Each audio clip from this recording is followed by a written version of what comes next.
So, hello and welcome to Inspiring People Conversations about Breath. This is where we talk to a well-known breathwork facilitator about their journey of how they stepped into their greatness, into their power, and how they have started changing people and making a massive difference in the world. My name's Benedict. I am from Breathing Space School of Breathwork, and today I'm joined by Naomi Pereira. I hope I pronounced that right. So let's bring her on and let's say hello. Hi, Naomi. How are we doing today? Hi there, Benedict. I'm really good. Excited to be here and talking to you.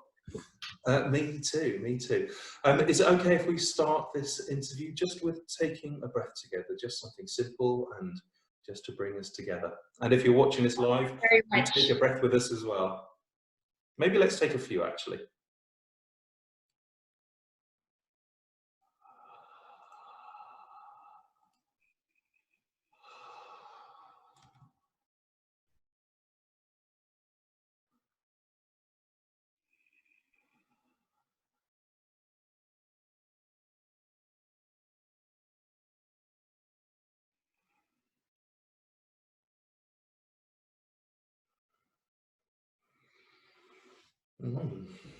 I feel always that just changes things, doesn't it?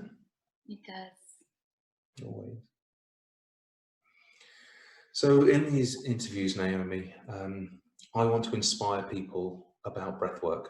I want to inspire people to take the steps that maybe you have taken to kind of go on those deep journeys, those life-changing journeys that will heal them, transform them, and because of that, all the people around them. So, and the way that we do that, the way I think is doing that is by hearing your story, your journey, not the glossy shopfront version of what that looks like, but maybe the challenges and the struggles and the steps and the things that you have had to go through to truly step into your power and become the amazing person that you are. Does that all sound okay with you? Sounds great. I like the messy parts of life. That's where all the fun is, isn't it? Yep. Okay, well, before we start, maybe I'm going to give you 1 minute to give as many facts about yourself as you can. And these, I just want the kind of the details of where you live, what your life looks like, you know, any details, any facts that you can give us in a minute. Can you do that? Yeah, sure. Let's go. Ready? How many can you get out? This is the Naomi Pereira 101 in 1 minute. On your marks, get set, go. Okay, I live in Minnesota, in the United States. I'm from Malaysia. Most of my days are spent reading or breathing and meditating and spending a lot of time in front of my altar. I love taking walks. I'm very fascinated by trauma and what kind of potential is available to us when trauma happens and how to access that potential. So my life is just, I'm like the guinea pig for all of this. I'm married to a wonderful man who's always here supporting me in all my crazy exploits. And I have a beautiful cat who's from Malaysia. And I love flowers. I love the sunshine. And what else can I tell you? I'm stuck at home a lot right now. But yeah, I'm trying to battle my perfectionism at the moment. I'm recognizing all this time is creating this desire to work and study and do all these things. And I'm recognizing that that is an issue and it's not helping me. So I'm working through that at the moment. I'm like really trying to bring my awareness to it. Is 1 minute not up yet? 5 seconds to go, but that's pretty good. Ooh, lots of things in there. I'm a huge cat fan myself, so lovely that you brought your cat over. And I know that feeling of, you know, wanting to perfectionism and work all the time. So, and I'm so glad that you have a partner to support you in all your crazy exploits. And you're in Minnesota. I wasn't sure where you are actually, so we're in the same kind of time zone at the moment. Yeah. Okay, now, so before we get into all the fun parts, all the messy parts, as you call them, we're going to do the glossy parts first. So before I do one of these interviews, I ask my guests to send me a little bio, usually something from their website. And this is the glossy shop front, the advert part of ourselves that we put out to the world. So I'm going to read that out to you, if that's okay. Sure. This is what you wrote to me about who you are. Breathwork inspired Naomi's life through Tantra, where she learned how to transmute procreative energy and heal sexual trauma. She is a triumphant sexual trauma survivor who transformed it into serving women. With over a decade's worth of experience in energy, medicine, yoga, and breathwork, she is a powerful force of guidance, especially for women who are ready to explore the intersection between trauma release, pleasure, and spirituality.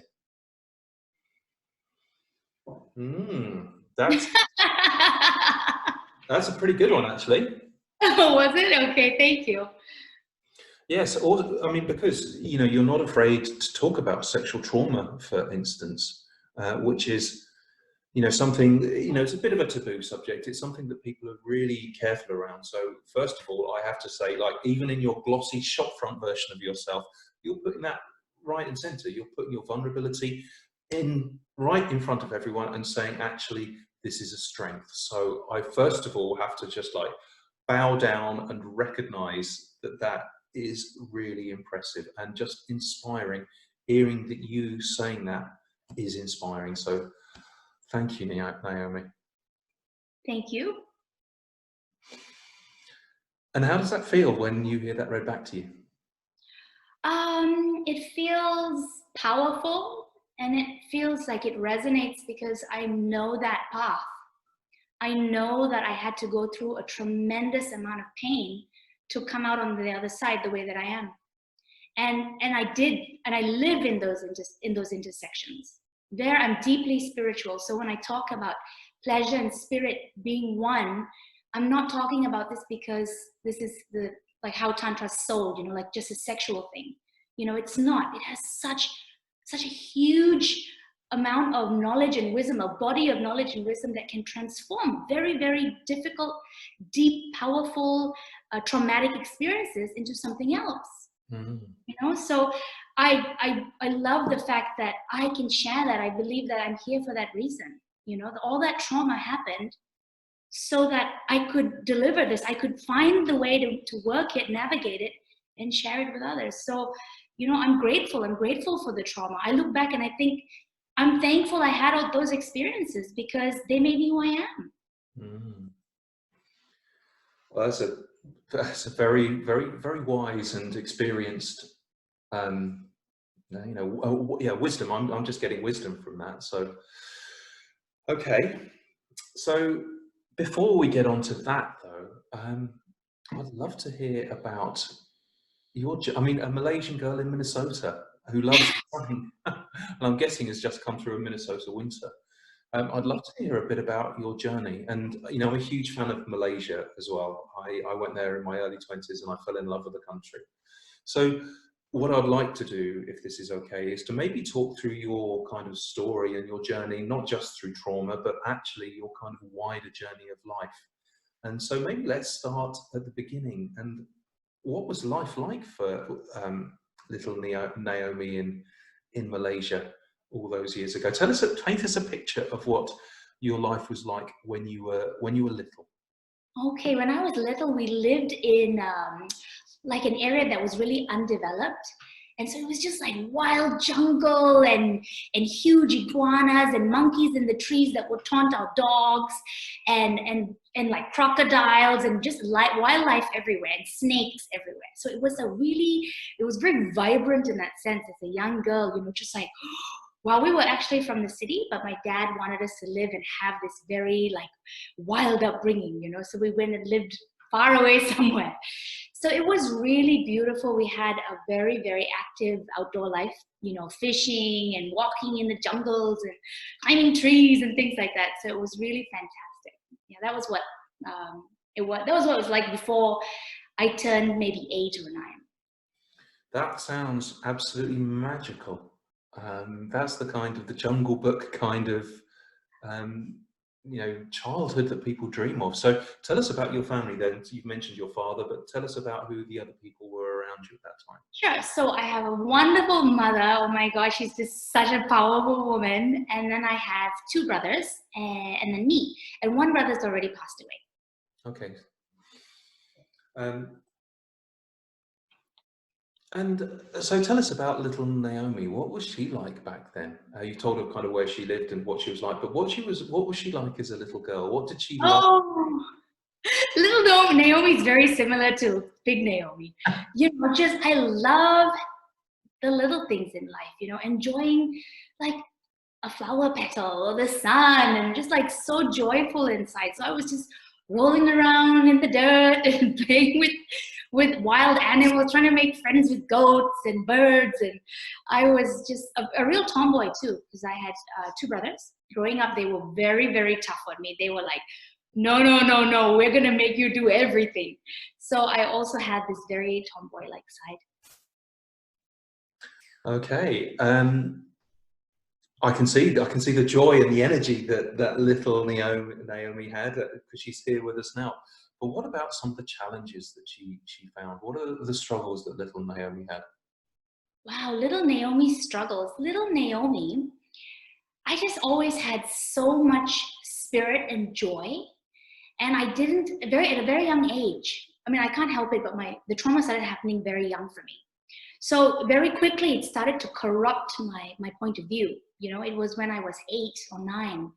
And so I started to have like this problem and like difficulty understanding how things were, because my perspective was very joyful and very open and very receptive. And then this was happening. So at that point, it was a real struggle. And at a very young age, I remember my mom tried to tell me, look, you should pray and pray to God, it'll go away, the monsters and all of this. But very young, I realized that wasn't the solution. So at a very young age, I started inquiring very deeply into the existence. Why are we alive? Why is all of this happening? It would have been around the age of 8. I was like, why is all this happening to me? So this desire, this hunger to understand the human experience was very, very alive from a very young age. So that's what it was like. So you mentioned, trauma happening around that kind of age. Are you okay to talk about that? And maybe I speak very openly about it, because once it's healed, it doesn't carry that energy in the body. It doesn't create a response in the body. Sure. Yeah, absolutely. Do you want me to tell you about how it started, or yeah? Yeah. Sure. I'm not sure exactly what the trauma was that happened to you. Of course. So I was 8, and at that time, my father, he wanted us to live out in the jungle, and he used to work in the city, Kuala Lumpur. I'm sure you've been to Kuala Lumpur. And so when Dad wasn't around, my younger brother he was a teenager, he was experiencing puberty, he was experiencing sexual energy and didn't know how to channel it. And so he started to touch me inappropriately, and this escalated. And so first I thought it was monsters, because I was a little girl, and it started to intensify. And then it got out of control, and then there was a lot of violence in my family, because my dad came from a violent family. He's no longer with us either. And so there was a bit of, there was violence in the sense that he tried to discipline them in a way that now I can understand it now, but at that point I didn't. So there was a lot of this, and it's very cyclical, it repeats itself. It was present in my mother's family in the terms of sexual abuse, and present in my father's family in both ways, in terms of violence and sexual abuse. And so it was repeating. Even though my brother had never seen all of this, it was happening because it's trapped in our bodies. All of this trauma is there, and if you don't do anything with it, it'll continue to perpetuate in some way and manifest in some way. So all this was happening, and I, of course, didn't understand. So very quickly, I started rejecting God, rejecting Christianity, because my grandfather was a preacher. And so this was like, I just knew that there was some answer somewhere, and I couldn't find it in Malaysia because of the way that Asians are, they're very non-confrontational. And I just didn't fit in. I was always an outsider. I was like, I need to talk about this. I need to get to the bottom of this, and it's not going to happen here. So from a very young age, I started dreaming about traveling. And I remember watching the Battersea Dogs and Cats Home show on Animal Planet as a teenager.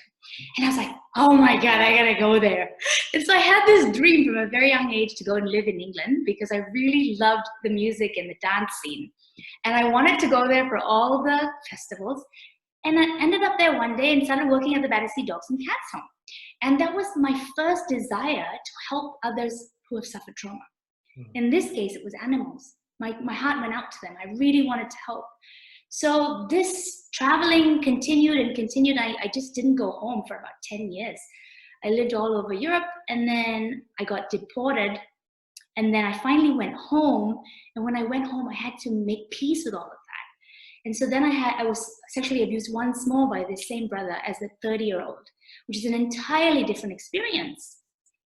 And so, of course, it just devastated me. It decimated me. But within that, there was this amazing desire as an adult, now knowing the world, that I could find a way to heal myself. And so my elder brother, my amazing savior elder brother, he is a shaman. He's been doing it for over 20 years in a form of spiritual martial arts. And he started helping me with that. And that led me on this amazing journey to bring me where I am now. Wow. Okay. That's a, you know, when you look at that picture over the big period, and it's nice to do this because you can see the kind of, you know, the flow and where it's come from. But at the time that must have been, you know, really difficult as well as an 8-year-old. And usually when there is traumatic events that happen, especially if they're repeated, that starts to manifest in the body, manifest, you know, in behaviors and habits. What happened to little Naomi? How did she change? How did her, you know, she sounded such a joyful young girl beforehand.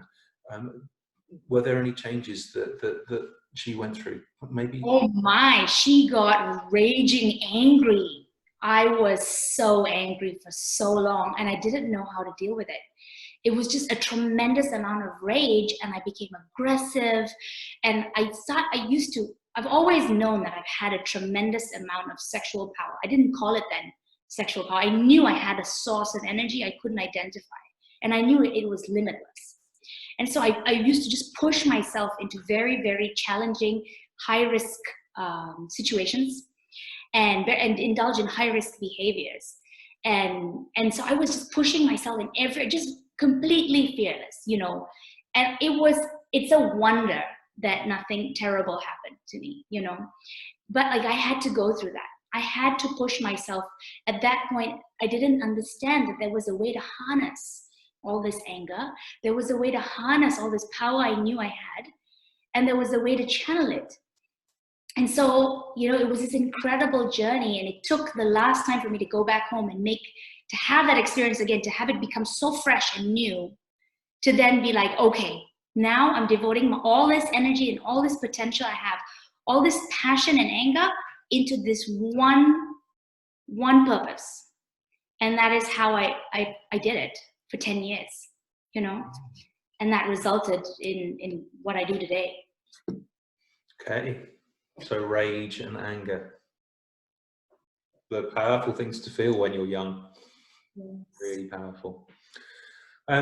So let's maybe bring someone in here. So let's think about, you know, Naomi after she's started experiencing these traumatic events when she's, you know, and she's starting to feel this anger. Is there someone that you'd like to maybe bring in here? Someone who was important to you, someone who maybe was a special person to, maybe who helped you manage, cope, whatever it is, survive, you know, guided you at that kind of age?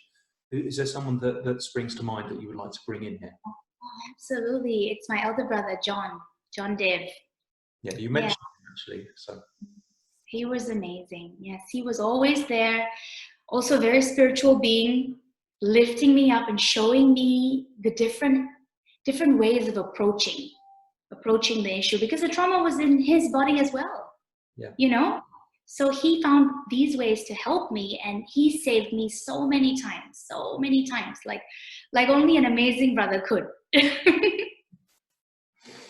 Can you Describe him. What does he physically look like? Absolutely, John Dev. He's really, really tall, maybe 6'3", very muscular because he's been teaching martial arts for a really long time.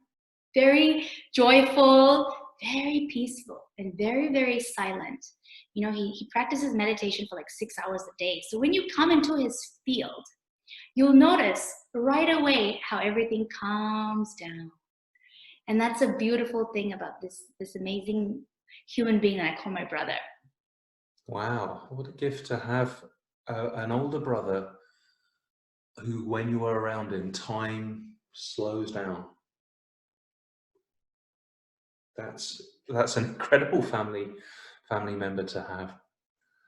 And so what are some of the things, like, you know, when you're sort of, you know, 9, 10, 11, 12, when you're still young, was he like that then? And what was it like? Oh, it was wild then. At that age, we were all just kids being crazy. You know, we were just doing all kinds of naughty things. Actually, I remember when he really started to become this brother who was really there at any point. And one memory really comes up. It's very salient. I was a flight attendant at the time and making very good money, but the money wasn't making me happy. I was very young. You know, I was about maybe 20, 19, you know, it would have been 18, 19, something like that. And I just felt like there was no point to living, you know, because I was living according to whatever people said I was supposed to be living, like the rule of life. You know, you get work, you study, you go to work, you get married, you have a car, whatever. And all of that was just like, it didn't make me feel good. It didn't make me feel like that was the point. And I remember I decided I'd always had this fascination with death and suicide, because naturally I couldn't deal with all the trauma I had suffered and how it was affecting my body, and I didn't have any means to deal with it or work with it. And so I remember I told my mother, I sat her down and I said, okay, this is how I'm going to kill myself. And this is how I want the funeral to go. I wanted to be really fun. You know? I knew what I was going to wear, how I was going to, my makeup was going to be, and all of this. And I told my mother all of this. And she just listened calmly. And then she called my brother and said, listen, your sister is talking about killing herself. You really need to talk to her. And he came over and he said, listen, the only reason you feel so constricted is because you feel like you have to follow all these rules. Now remove all these rules and experiment with life and do it any which way that you like, as long as you don't hurt anyone. Do it for 1 year and come back to me and tell me if this worked out or didn't. And if you don't think it helped you out, then I'll help you kill yourself. And for me, this was just like, what? You mean I can live like that? He really like opened my eyes, you know, and I went on this incredible wild journey for a year. And I realized, of course, you don't have to live by all these rules and regulations and culture and community. And so that was a real eye-opener for me. Of course, you know, he knew, he's always known my personality. So, you know, he was able to communicate to me in a way that spoke to me and moved me. Wow, what a brother to have, and what a piece of advice. I think we really need to take a breath with him right now. And so I'm imagining, you know, a very still, very tall, very strong, very calming man now. So yeah, let's have a breath with him.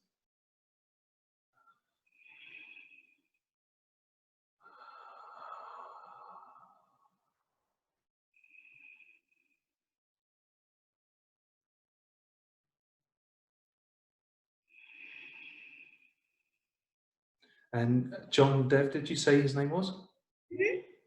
I think everyone needs a John Dev in their life, don't they?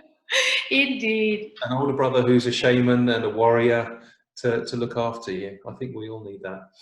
Okay, well, that sounds like a pretty exciting place. You know, there's you as a young woman, you know, having probably, you know, earning good money, you know, in a really exciting kind of career, being a flight attendant, but then not making you happy. You know, I imagine all the rage that, you know, is still there within you. But then your brother gives you this amazing gift of saying you don't have to live by the rules. You know, try it for a year, and then come back. So, you know, you hinted that you went off to England and you know, you started working in London. So tell us what happened in that year after your brother had that conversation with you. Well, after that, I think I had to actually finish my contract as a flight attendant. And then I made, like, they gave us a great gratuity package, a good amount, a big sum of money. And I said, all right, then I'm going to England. And so, yeah, I went to England and spent a lot of time exploring a lot of, again, high-risk behavior and self-medication, taking a lot of drugs, partying a lot, like going to the extreme again. And I needed to go to that extreme to know, like, I've always had this extreme behavior, you know, I have to test everything out to the limit, whether it's meditation, whether it's orgasms, whatever, I need to test it. And so, you know, I went there and that, I didn't want to go back. You know, I was just starting to see so many different ways of communicating, of expressing ourselves and so on. So I continued traveling. I went to France, not far from Val d'Isère. I was in Paradis Ski and I spent 6 months there working in a ski hotel. And then I didn't want to go back, so I went to Italy. I spent a few years there teaching. It was amazing. Interesting ways a very different way of relating to others is what I found in Italy. And then I went to Spain and found even more interesting ways to deal with issues. And the traveling went on and on until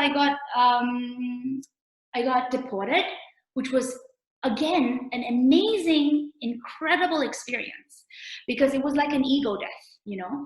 In that moment, everything's taken away from you, your life, your job, your whatever. And it's so humbling, you know. And I was just like, of course, I panicked, I freaked out, but then the silence came. And it was so deep, and it just reverberated throughout me. You know, this nothingness is good. You know, not having all this stuff that just crams our minds and our lives. And it was a huge point for me, you know, where I really noticed, okay, I've been really reckless. I don't want to do that anymore. Mm. And then that was the point where it all changed. So how old were you at this point? I would have been 30 or 31, I think. 30 and 31. So you'd had a good long time, you know, experimenting and being wild and going crazy. And where were you living at the time? At that time, I was in Las Palmas, in Gran Canaria. Okay. Canary Islands. And so you lost everything. You got deported. You know, very humbling experience. And that's when you went back to Malaysia. Mm-hmm. And so tell us. So it sounds like your 20s was a really wild, experimental, joyful time, and you took your brother's advice not just for a year to live up to the rules, but for your entire 20s. Yes. Which is an amazing thing to do. And I'm not sure, but I'm guessing there's not many young women from Malaysia go and live the amazing life. My feeling is that was quite a rare thing to do, to be able to step into your power in that way. To do that already, so you are stepping into your powers and breaking the rules and the expectations of people around you already at that point. But you go back to Malaysia after this, you know, some big transformative experiences, and you hinted at it earlier. But what happened when you went back home when you were 30? Oh wow, it was so. Well, I was devastated. You know, I was training for a triathlon at the time and a marathon, and I was going to run it within like a month or so. And I was just like, all that passion at that time was channeled into sport. So I was like, oh my gosh, what do I do now? You know, and of course it was very humiliating in some ways, you know, and then, you know, just having to wade through all of that. And I was in a very weak space when I was abused or assaulted the last time. And so it was so, I mean, I was, as I said, decimated. You know, I lost it. I lost everything, my mind. And I recognized that I was losing my mind. I was hyper vigilant and hyper aroused all the time. And I felt like, okay, I have to do something. And so my eldest brother, John Dibbs, started teaching me martial arts. And this really helped empower me because I was moving my body, working with prana or energy, and this was really helping me. And then he started guiding me in meditation. So you can imagine someone like him with so many years of experience, guiding someone like me was incredible. It was like I went on the highway of like super highway of consciousness through him, you know, and I was just like, blown away, you know, all these rituals. I was kind of hesitant in the beginning because it's kind of cult-like, you know, but I still felt there was value in learning all this. So I got into it and did a lot of things I was very, very unsure about, you know, because there is a cult induction process that I didn't want to be a part of, but it helped me. I can see now, it helped me in all these ways to understand the science of ritual and the science of energy. And so it was an incredible journey, because that's how I came to learn about energy in a very, very tangible way. Mm-hmm. And so then I brought that all existing knowledge into Tantra. Okay. So you're in Malaysia, and somehow you've got this amazing brother, this, you know, this shaman you described, who could start to help channel your energy and maybe even your rage, and you started experiencing this and you started learning about it. And that's when you came across Tantra, was it, that you said? Yeah, actually, so I met my wonderful husband in Malaysia. Fancy that. I get deported, he turns up in Malaysia, and we fall in love. And then we decide we want to leave. And so we go back to Gran Canaria, where I had lived before. And we had lots of issues with visas, even though we're legally married. So I wasn't allowed to stay. So I was like, what an opportunity. I'm going to go to India and I am going to just study. You know, I'm going to spend a lot of time studying. So I went to do my Hatha Yoga teacher training. And then I realized that just wasn't enough. What I was already experiencing was so much more powerful or intense. The Hatha Yoga wasn't even touching the surface. So I knew I needed something else that could help me understand what was happening already in my being. And I landed in a Tantra Yoga course. And I was like, this is it, because they were using and manipulating the energy so deftly. You know, I felt like, wow, this is how you do it as an expert. You know, like, how do you work with energy? This is how you do it. And I just fell in love, you know, and I committed. I took the vow of brahmacharya, which is to be fully sexually continent, which is to conserve and reserve all your sexual energy. And you use that then in all your spiritual pursuits and all your practices. So then it's like fuel, you know, it's like, instead of releasing and losing it, you're using that fuel in spiritual development, which obviously intensifies all states, you know. So that's how I came upon Tantra. And that's when breath really started to come into my life, because we need to use, there's a specific practice that we use to convert and transmute sexual energy from its dense nature into more refined energy. And so we use the breath and some other practices to move and refine this energy. And so we had to, at that point, I had some issues with sexual trauma. Of course, my entire being was corrupted or compromised in some ways. And so the Tantra allowed me to actually shine the light on all of those areas, because there was no more shame around the topic. There was no more taboo around the topic. Of course, we're going to talk about everything. We're going to shine the light of consciousness on everything, every shadow. So that's when breath started making an impact in my life. Okay. I can see like an explosion of all this stuff happening to you. But is it okay here? Like, I really want to bring in your partner, if that's okay. Yes. Like, for a man to be able to hold someone in all of those spaces, it takes someone exceptional, you know. And it feels to me like your husband is that you meet him in Malaysia. You go off to Gran Canaria, and then he holds you as you go off to India, and you have all these huge, you know, periods of growth in yourself. And for a man to be able to see their partner going off and do that, it takes, you know, I know as a man that it takes great bravery and it takes great wisdom and strength to be able to allow your partner in their feminine strength to shine. So is it okay if we just bring him? Because he sounds like an amazing guy. And I'd love He is amazing. I wouldn't be able to do this and experience all of this if it were not for my wonderful, darling husband, Timothy Bertrand. This man, okay, he, with his patience and kindness and compassion and just this calmness that was the polar opposite to me, allowed me to heal. He was there. He wanted to play an active role in my healing. And this involved not just the healing in terms of like what was happening to my nervous system or what was in my mind, but even as a damaged, I felt very damaged, as a sexual being. And to come into and to grow past all of that with him. And sure, he wasn't so excited about being tantric in the beginning because there is quite a lot of discipline involved and a lot of sacrifice in some ways. And he was game for the challenge. He did it, and he was there. He went for the trainings. He came with me to the courses.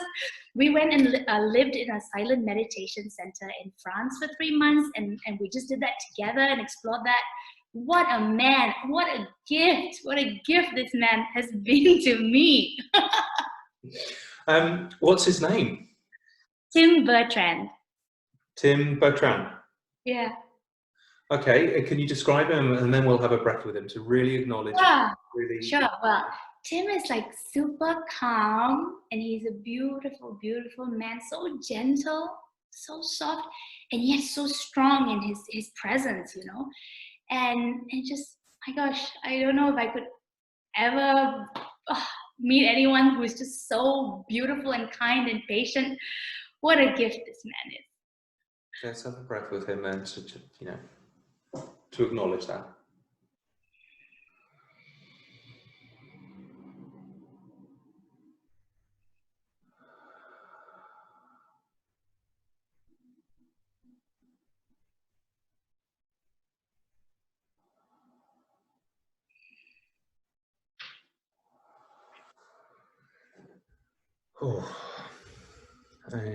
Oh, if only all of our partners could be, if everyone had a partner like him, what a world we would be living in.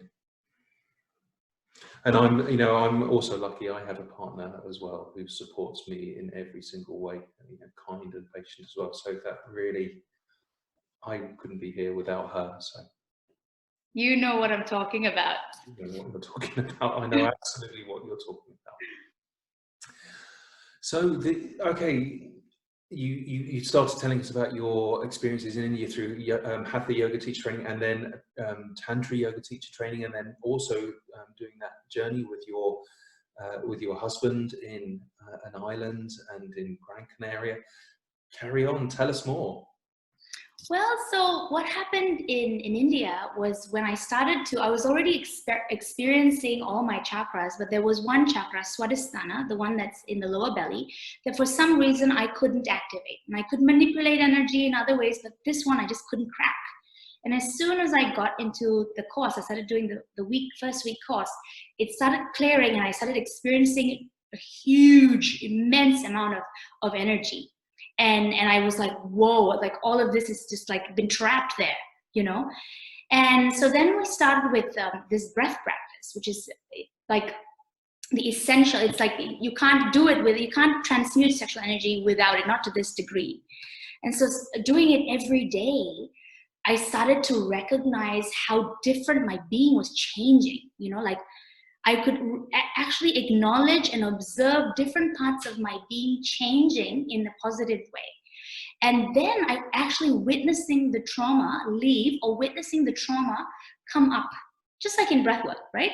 But this happened in a different way. It might not happen when the breathwork was taking place, but more maybe perhaps through meditation or lovemaking.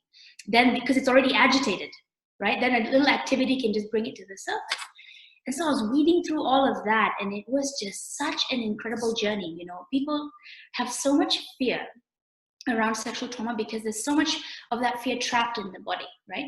But once that starts dissipating and starts being discharged, then there's this whole sense of discovery because all that fear is starting to dissipate. And then there's all these other things that come up, like pleasure or insight, tremendous amount of insight. Or even the body, in my case, the body is starting to show me how to meditate or what to do or how to be a better leader, through Kundalini, because as tantrics, we practice to fully awaken Kundalini energy so that she's ever present. And this energy, of course, brings a tremendous amount of power, pleasure, and insight. So to be able to work with such a powerful energy at all points of your life through your facilitation, through everything, brings this knowledge and a different vibration, you know. And of course, it wasn't an easy journey to awaken Kundalini completely like this. You know, it brought chronic fatigue for me, you know. So it wasn't all roses and orgasms, you know. It was tough, you know. So when, like, last summer when we were in France doing working there, volunteering as karma yogis at a silent meditation retreat center, I was also practicing very heavily. And, you know, I've just turned 40 and my body doesn't work the same way it used to. But I was still practicing the old way, you know, and my body was saying, no, no, no. And I was not listening. You know, my desire for all these peak states was just like ridiculous, you know, and that's my shortcoming. You know, I'm still working on that, trying to not reach, like, my entire purpose in life needs to be this discovery, the tremendous mystery, you know. So that's something that I'm working on at the moment. And so, yeah. I love that you said it's not all roses and orgasms. Life definitely isn't that. Okay, so a huge Kundalini awakenings I'm hearing, and obviously you get to do this with your partner as well. And it's not just one big, lovely journey. There's ups and there's downs and there's chronic fatigue as well. I'm interested in the journey from just being a participant to when and how you stepped into your power in leading and facilitating this for other people as well. Tell us a little bit about that journey that you went on. Okay, so during a silent retreat, a Vipassana silent retreat, like 5 years ago, I could witness my nervous system and how particular words related to disgust and trauma would re-traumatize me. I could see and witness what was happening within my nervous system. And I knew that this was trapped in my yoni. So for listeners who aren't familiar with what a yoni is usually represented by the female reproductive organs. It could be the womb, it could be the vulva, and also, well, Swadhisthana chakra is very much related to, or called the yoni, or even, yeah, yoni, the source of all things. Let's put it that way. And so I knew that this was trapped in this area because I could perceive it.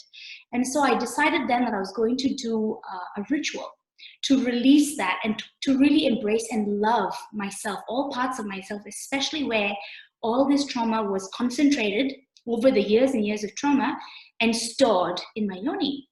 So I decided to do a ritual called a yoni puja, which is a tantric ritual. We did it we were camping on a beautiful deserted beach in Gran Canaria. And it was a very, very complicated ritual where I invoked Kundalini, and during it, basically I asked for all this trauma to be released for me to see the full range and ambit of what Tantra is. And since then, Kundalini became an everyday thing for me. And so I was compelled to share this with women. I didn't know anything. I didn't even know how to facilitate that. Although I've been a teacher for a really long time, I had not learned how to teach this to women. But it was so strong that I had to do it. And so I started, just kind of in the dark, but the women really resonated and appreciated it. And I started to get more powerful, because what would happen is when I was moving out of my ego and running or facilitating the event out of an egotic place, what would happen is I would feel blockages start to form in my chest area. And then I would have to practice to release all of this, using breath work and using specific techniques to release these blockages. And when I was very aligned and doing things purely out of the desire to help, I would not notice this formation of any blockages or anything like that. And I knew that I was doing it the right way and like the best way that I could to support these people. And this is how my facilitation began. In this realm of sexual trauma and women and the womb and so on and so forth. And was that mostly in Gran Canaria or in other places? Yes, in Gran Canaria mostly. Okay, and then So tell us about how you ended up in Minnesota then. Oh my gosh, Minnesota. We were in Mexico. We moved from Spain when our visas expired because we were both non-Europeans. It's hard to stay, so we decided to go to Mexico because they're very welcoming. And so we became residents. And then the COVID thing happened, and so we had to leave because it's rather unstable. So here we are. I see. Okay. How long were you in Mexico, and were you continuing to run events and workshops there? We were there for only 6 months. I was, but like I mentioned that I started having chronic fatigue. So this really changed my life. This was also connected to, a lot of practice, right? A lot of heavy practice that I mentioned. I was turning 40 and my practice didn't really change. And on top of that, the Kundalini activation is very, very activating. And it's definitely, like gets you very engaged and so on. And this was really tough on my nervous system. And so I was recognizing that I was starting to get really tired, and it got really severe and really bad. So I couldn't do a lot of work in that sense because I knew I needed to rest. And my practices at that time weren't really helping me as much because they were actually engaging Kundalini even more. And I knew I needed to find some solution. And I've been looking to take a training with biodynamic breathwork for such a long time, but it never worked. But at that point, when I looked for a training that day, there happened to be one in Mexico. So I went to the training, and it was incredible because it was like I needed to get to that point where I was suffering so much from the fatigue. And at that moment, that training helped me to learn so much more about my situation and my nervous system, and then better myself and heal and come out of it. So yeah, I'm definitely on the tail end of that at the moment. And it's just amazing, fascinating how life can put us in situations precisely when we need it. And this is not the first time either. There was this wonderful time. The first time I did a breathwork session with Anthony from Alchemy of Breath. And it was just, the Sunday session. And I remember we did the breath work, and I knew instinctively at the end that I needed to put my hand on all the areas of my body where I had been inappropriately touched by my brother. And as I placed my hands on all those areas, I could feel the exact memory come to the surface and pass. And it was incredible, just like, and on my lips, on my boobs and everything. And I remember coming out of that and sharing that with Anthony straight away. And I was just like, this is amazing. I absolutely am definitely going to be a breathworker. And Anthony, I do look forward to the time when I will take a training in person with him because I've only done stuff online. But yeah, he's a really beautiful, beautiful man, I can tell from, and a great teacher. So yeah, looking forward to that. Yeah.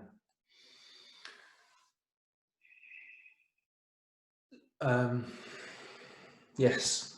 Yeah. I trained with Anthony, so he's very close to me as well, and we're still quite close. We're still very close. And the journey from Tantra to breathwork is one I've heard with a number of my guests that have come on the show, actually.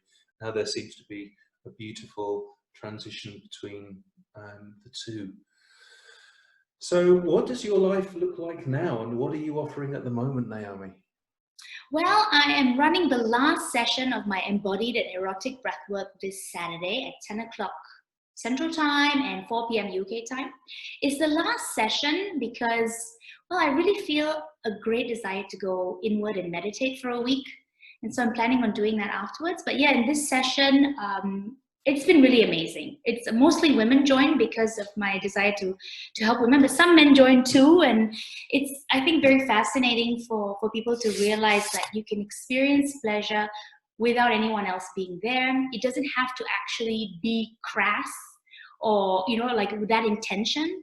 It can be just witnessing what's there and what's alive and what the body needs to speak in that moment. Okay. And when things do relax out in the real world, I'm also hearing that you're, as we go into our 40s, and I know that because I'm coming towards the other end of my 40s now, our natural life just starts changing pace and changing rhythm. So kind of part of me wants to ask you, what life is going to look like after that. But then part of me just thinks, actually, that's a silly question, because what we think is going to happen and what needs to happen are completely different. I think I'd just like to ask you, is there someone else that you would like to bring in here, some teacher or some mentor or someone you've learned from? And it doesn't have to be like your teacher or guru at the front of the room. It might be just someone special or important to you that have taught you some values or something else in life. Who would you like to bring in here? My teacher, Sahaja. Sahajananda is the teacher who's guided me the most in working with a specific energy and goddess that I work with in Tantra, and helped me. He usually, we go to his silent meditation retreats, and through him I've experienced God, you know, and I just love him for being the exemplary being that he is. He embodies love and compassion and patience and bliss and presence, and I think of him as a father. Okay, let's have a breath with him, you know. And I love the way that you described him as a did you say the word perfect being? Embodied being. You're very patient, Kind. yeah. And you know, no one is perfect. You know, we're still human. But to be able to have someone and hold someone in that light as a father figure, as a role model, as someone to look up to, is a tremendous gift. So let's have a breath with him.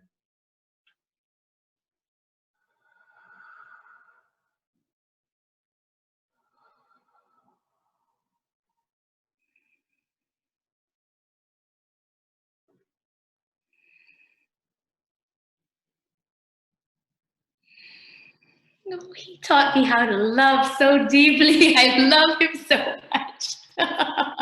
Oh, well, you know, amen to people who teach us to love deeply. That's an amazing gift to be able to give someone. Okay, well, I feel like we're coming to the end, so I've just got a couple of more questions that I would like to ask you. One of them is, I often ask guests if they would like to lead us all in a short breath practice for a couple of minutes. So maybe we'll finish off with that, if that's okay. Would you be willing to? Yeah, sure, of course. I'd love to. Yeah, so the thing I thought I'd do would activate Swadhisthana chakra, which is this beautiful... Sorry? That would be an amazing one to yeah. But one question before we do that. We've talked about, you know, your journey, which has been really inspiring to hear. You know, I know that there will be people who watch that who just go, wow, I want to be just like you. You know, and I want to have those amazing experiences and hold it in such grace and patience, and you know, bring your own. And this is a mark of what I think is a true teacher, is that they can bring their own wounding and their own trauma into the healing of others, and they deal with such grace and that gift that then, you know, that our greatest wounds become our gateways to the greatest intimacy and healing. And I can really seal that in you. But let's just ask, we've heard about a few of the people that have inspired you, from your brother to your husband, you know, to your teacher. What would you like to inspire in others, Naomi?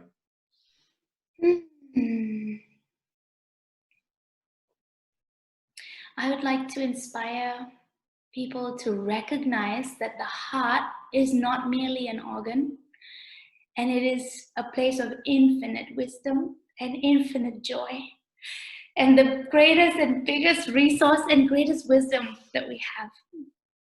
And to continue to search and seek within the heart, and to use it as the gateway in every way, in every experience, from the difficult moments to when you're having a meal, to when you're with a friend or making love.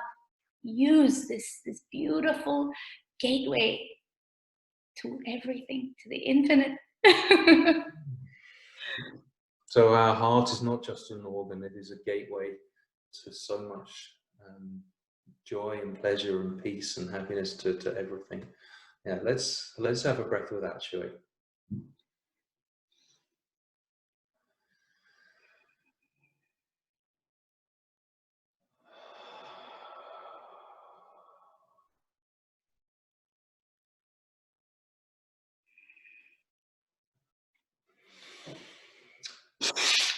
Okay, and so you were going to lead us in tell us about the practice that you're going to lead us in. Okay, so it's a really simple one. We're going to use conscious connected breath with our mouths open. The only difference is we're going to use our fabulous hands, such great channels of energy, and we're going to place our hands on our bellies. So on the lower part of the belly, so that your fingers are almost touching your pubic bone or pubic area. And yeah, and you're relaxing your shoulders, making sure your spine is straight to begin with, and having enough space to rock forward and backward. Yeah.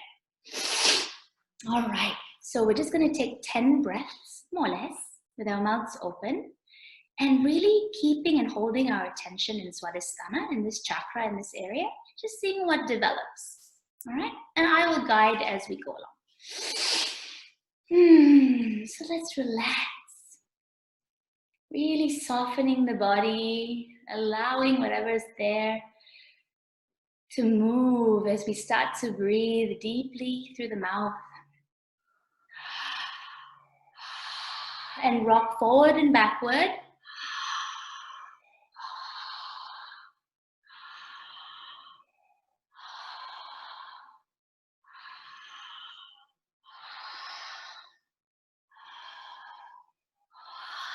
We close our eyes and allow our necks to move as well as we breathe, kind of like a wave.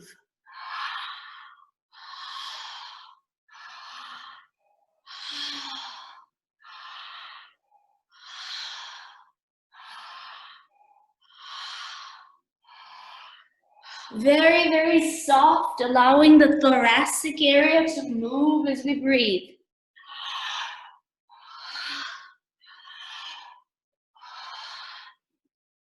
And at the last breath, we hold our breath, close our mouths, and squeeze all the muscles in the pelvic floor. And put our hands to our hearts.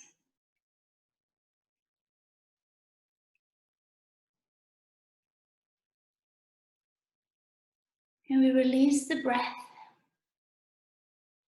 and experience the infinite space of our being, the heart.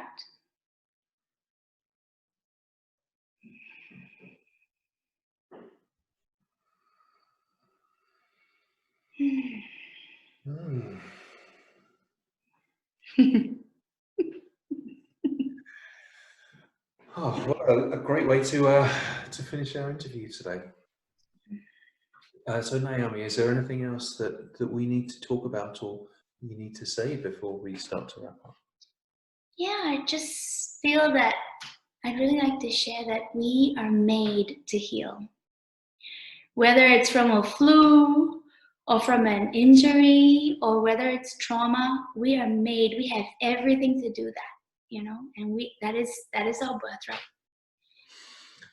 Beautiful. We are made to heal, and that is our birthright. Let's take one final breath to close our time together today, Naomi.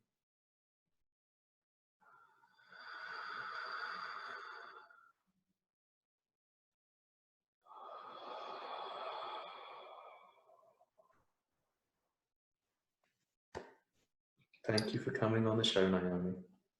Thank you so much for having me. I really enjoyed it.